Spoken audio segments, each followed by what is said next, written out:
పాత్రికేయ మిత్రులారా, వందనాలు మీకు. ఒకసారి ప్రసాద ల్యాబ్లో నేను అలా బయటకు వెళ్తున్నప్పుడు మన సార్ అక్కడ దియాడిదారు ఉన్నారు, ఫైనల్ మిక్సింగ్ దియాడిదారు ఉన్నారు. ఆయన వారు కనపడినట్టు విశేష వెంటనే ఆ మహానుభావుడు ఇప్పుడు ఏం చేస్తారు సినిమా, పలానా సినిమా విశాఖ ఉక్కు ఆంధ్ర హక్కు ప్లాన్ చేసుకుంటున్నా సార్ అని చెప్పా. ఆయన ఒక మాట అన్నారు, నారాయణమూర్తి గారు మీ సినిమాలు సక్సెసా ఫెయిల్యూరా పక్కన పెట్టండి, మీరు చేసే ప్రతి అటెంప్ట్ కూడా ఒక అచీవ్మెంట్, మీకు ఎప్పుడు ఏ సహకారం కావాలని చేస్తాను అని ఆ మహానుభావుడిని అడగకుండా ఎంతో సహాయ సహకారం అందించాడండి. ఆయనకి నాకు ఏ అబ్లిగేషన్ లేదండి, కేవలం నా పట్ల నా సినిమా పట్ల ఆయనకున్న అభిమానం.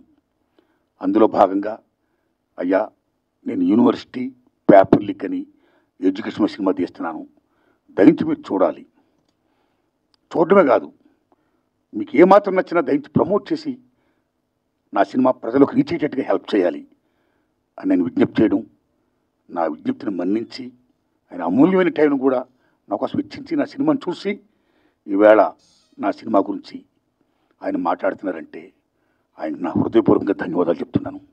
Thanks a lot sir. Please.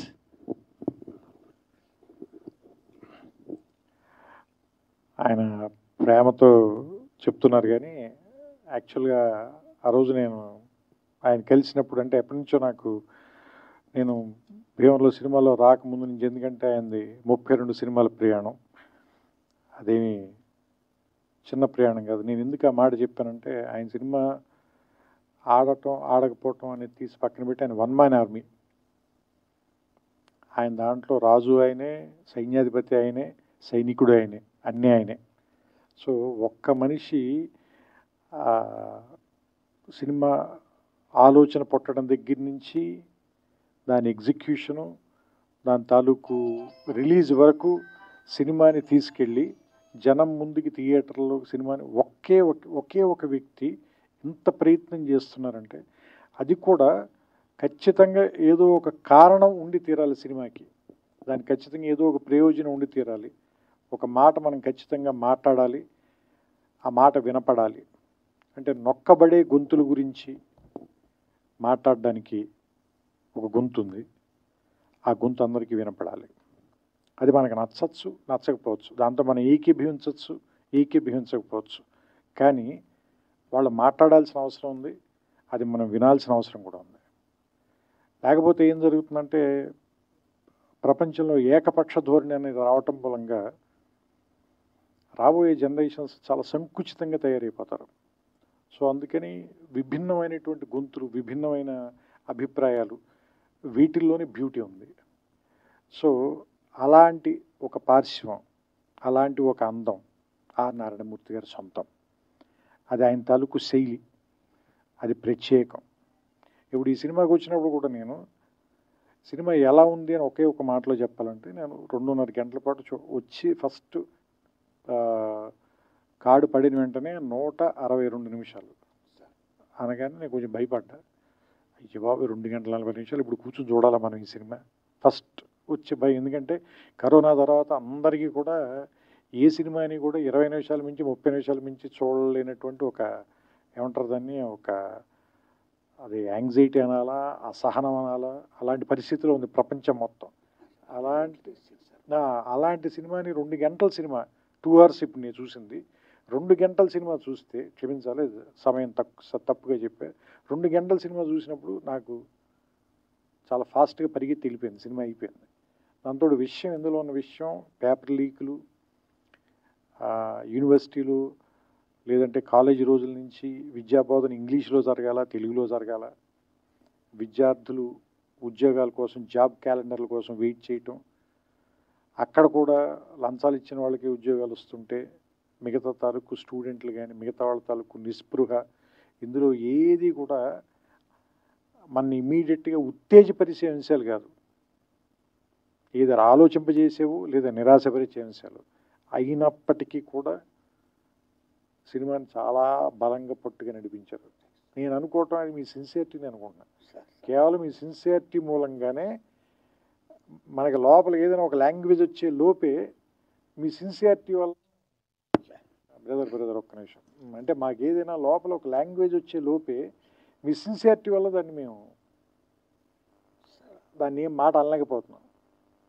అంటే మిమ్మల్ని ఎందుకు గౌరవిస్తారు అంటే అందరం కూడా, మేమంతా కూడా ఎందుకు గౌరవిస్తాం, మేము కానీ పాత్రికేయులు కానీ మీడియా కానీ లేదంటే ప్రేక్షకులు కానీ ఎందుకు గౌరవిస్తారంటే మీ అభిప్రాయం నచ్చో నచ్చకో రెండూ కాదు, మీరు అది చెప్పే తీరు, దాన్ని మీ అభిప్రాయాన్ని మీరు ముందుకు తీసుకెళ్ళటంలో మీకున్న నిబద్ధత, మీ సిన్సియారిటీ, దాన్ని మాత్రం ఎవ్వరు క్వశ్చన్ చేయలేరు. అది మాత్రం మీ సొంతం. అలాంటి వాటి కోసమే నేను ఇప్పుడు వచ్చి మీ పక్కన నుంచున్నాను. కేవలం ఏంటంటే మీ నిబద్ధత నచ్చే దానికి గౌరవం ఇచ్చే. ఎందుకంటే ఇంతలా రాజీ పడకుండా బతకటం అందరి వల్ల సాధ్యం కాదు, నా వల్ల కూడా. నేను చాలాసార్లు రాజీ పడ్డాను నేను. సో అందుకని ఏంటంటే ఇలా రాజీ పడకుండా బతకటం అందరి వల్ల అవ్వదు. కొంత జెలసీ కూడా ఉంది నాకు. అలా బతకడం అంత తేలిక కాదు. సో అందుకని ఆయన పక్కన నిలబడి ఆయన నా అమూల్యమైన సమయం అన్నారు, కానీ ఆయన తన సమయాన్ని వెచ్చిచ్చి నాకు సినిమా చూపించినందుకు, ఈ సినిమా గురించి నన్ను మాట్లాడమని నాకు అవకాశం కల్పించినందుకు నేను మనస్ఫూర్తిగా ఆయన కృతజ్ఞతలు చెప్తున్నాను. ఈ సినిమా రేపు ఈ నెల ఆగస్టు 22వ తారీఖున రిలీజ్ అవుతుంది. దీన్ని థియేటర్లో చూడండి. ఇలాంటి సినిమాలు ఎందుకు బతకాలి అంటే ఆర్ నారాయణమూర్తి గారు మరిన్ని సినిమాలు ఇంకా తీయాలి. ఎందుకంటే అర్ధరాత్రి స్వతంత్రం నాకు తెలుసు, ఒరే రిక్షా నాకు తెలుసు, చాలా సూపర్ హిట్లు కొట్టారు మీరు. You're super star in your own way. So ఇప్పుడు కూడా చెప్తున్నా కదా, ఆ స్టార్ ప్రెజెన్స్ అయితే ఉంది. మీకు తెలుసో తెలీదో మేము ఒక సినిమాలో క్యారెక్టర్కి మిమ్మల్ని అనుకున్నాం, కానీ నాకు ఎవరు ఏం చెప్పారంటే ఆయన చేయరని చెప్పారు. ఎందుకంటే మీరు రెమ్యూనరేషన్ ఆఫర్ చేసైతే ఆర్ నారాయణమూర్తి గారిని కొనలేరన్న. సో అంటే మీరు చెబితే ఎందుకు జనం ఇలాంటి విషయాలు మీరు చెప్తేనే ఎందుకు వింటారు అంటే, మీరు దాని డబ్బుల కోసమో సక్సెస్ కోసమో చెప్పరు, నిజంగా దాన్ని ప్రజలకి తెలియజేయాలని చెప్తారు కాబట్టి దాన్ని చూడడానికి వస్తారు, దాన్ని గౌరవిస్తారు. ఇప్పుడు నేను కూడా 2 గంటల పాటు నేను ఎందుకు గౌరవించి చూసి ఇక్కడికి వచ్చి మాట్లాడుతున్నానంటే దానికోసమే. సో ఈ సినిమా ఆడాలి. మీరు ఖచ్చితంగా నెక్స్ట్ సినిమా ఇంకా చాలా ఏమంటారు దాన్ని, కొంచెం ఎక్కువ డబ్బులు ఖర్చు పెట్టి ఇంకా మంచి ప్రొడక్షన్ వాల్యూస్తో తీయటానికి అవకాశం కలిగేలాంటి డబ్బులు ఈ సినిమా మీకు ఇవ్వాలని, అలాంటి సక్సెస్ వస్తుందని నేను కోరుకుంటూ, ఎస్పెషల్ ఇందులో నాకు ఆ గద్దర్ గారి పాట కూడా బాగా నచ్చింది. అది గద్దర్ గారు రాశారు, మీరు చెప్పిన తర్వాత నాకు ఇంకా ఆనందం వేసింది. ఎందుకంటే నాకు ఇష్టమైన రచయిత ఆయన. సో ఆయన పాట చాలా బాగుంది ఆ పాట మాత్రం. సో నేను ఆ పాట మీరే పాడారేమో అనుకున్నాను, ఎందుకంటే వాయిస్ విని కొంచెం రాగా ఉంది వాయిస్ అయింది. సో అంటే ఆ పాత రికార్డింగ్ని వాడుకున్నట్టున్నారు మీరు. అందుకని that was a good song తాత ముత్తాతలు ఆ song. And I like the film అండి, నాకు నచ్చింది సినిమా. సో మీ అందరికి కూడా నచ్చుతుందని ఆశిస్తున్నాను. మరోసారి మా కోసం ఇంత రాత్రి సమయం వరకు వెయిట్ చేసిన పాత్రికేయులందరికీ కూడా నా కృతజ్ఞతలు చెప్పుకుంటూ, నాకు అవకాశం ఇచ్చిన నారాయణమూర్తి గారికి మనస్ఫూర్తిగా నా అభినందనలు. అండ్ ఈ సినిమా సక్సెస్ అవ్వాలని నేను ఆకాంక్షిస్తూ ఆయనకి నా శుభాకాంక్షలు తెలియజేస్తాను. అయ్యో మీరు రావాలనుకోండి. Thank you sir, thank you all, thank you అండి.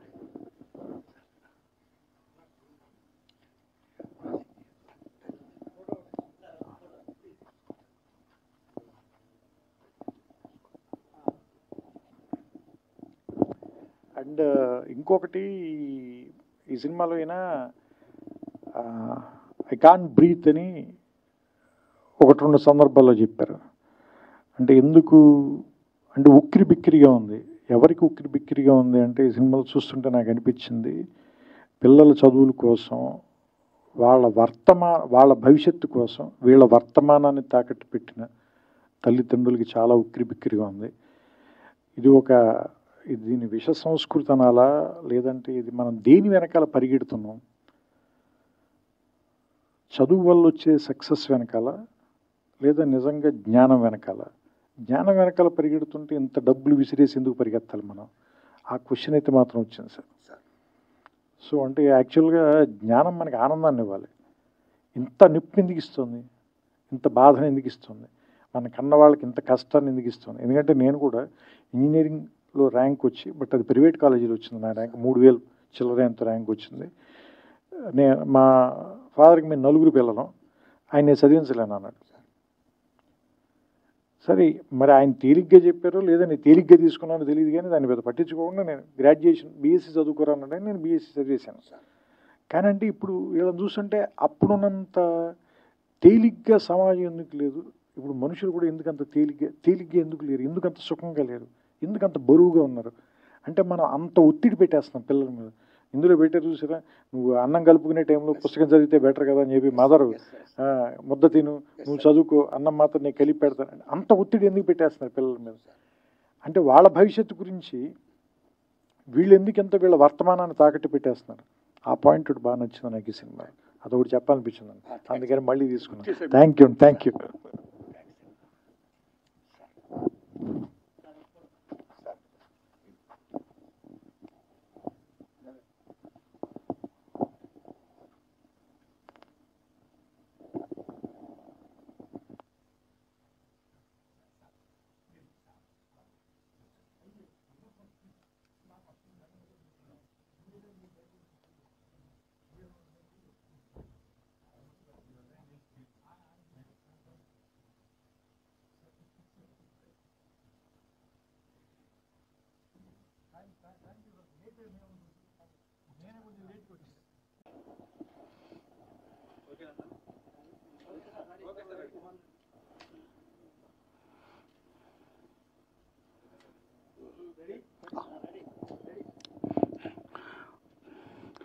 పాత్రికేయ మిత్రులారా, త్రివిక్రమ్ శ్రీనివాస్ గారు నా విజ్ఞప్తిని మన్నించి వారు రావడం, నా సినిమా చూడడమే కాదు ఆయన మెచ్చుకోవడం, చాలా మంచి సినిమా తీసుకున్న నారాయణమూర్తిని మళ్ళా అభినందించడం, ఇది కేవలం విద్యార్థులే కాదు, తల్లిదండ్రులే కాదు, ఉపాధ్యాయులు మొత్తం అందరూ కూడా చూడదగ్గ మంచి సినిమా తీసావని ఆయన ఇలా చెప్తుంటే నాకు చాలా ఆనందం ఉందండి. వారికి హృదయపూర్వకంగా ధన్యవాదాలు చెప్తున్నాను సార్. ఈ సినిమా ఈ నెల ఆగస్టు 22వ తారీఖుని రిలీజ్ చేస్తున్నానండి. ఓ ప్రేక్షక దేవుళ్ళరా మీరు చూడండి. నా చిత్రం ఏమాత్రం బాగున్నా సరే 10 మంది చెప్పండి, ఆదరించండి. నేను ఇంకా ఇలా చిత్రాలు తీయడానికి నాకు శక్తిని ప్రసాదించండి. వందనాలు మీకు. Thanks a lot. Thank you. ఈ టైం కూడా వచ్చారు మీరు పాత్రికేయ మిత్రులారా, మీ దండం పెడుతున్నాను.